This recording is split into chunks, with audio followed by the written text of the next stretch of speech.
Bienvenue à cette initiation à la calligraphie. À l'école, quand vous êtes arrivé, il a fallu apprendre à écrire et vous vous êtes entraîné à faire des lignes. Là, ça va être la même chose avec ces symboles-là. Et avec chaque signe, vous pourrez après former une lettre. Pour bien écrire, il faut d'abord se concentrer, bien respirer et surtout être précis dans le geste.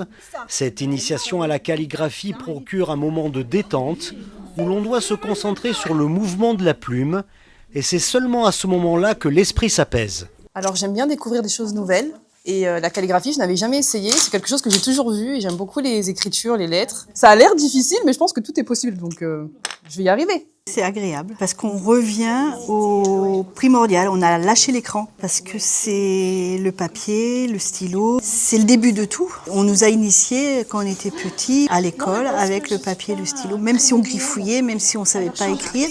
Qu'elle soit latine, extrême-orientale, arabe, hébraïque ou géorgienne, la calligraphie nécessite un équipement de base assez simple.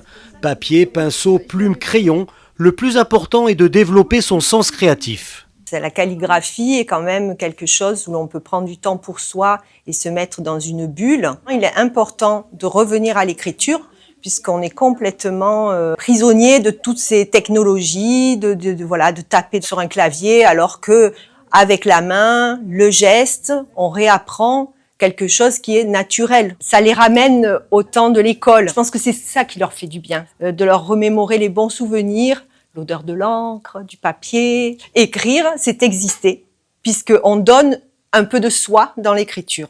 Patience, rigueur et discipline sont les 3 qualités incontournables de la calligraphie pour stimuler sa curiosité et découvrir un art en constante évolution.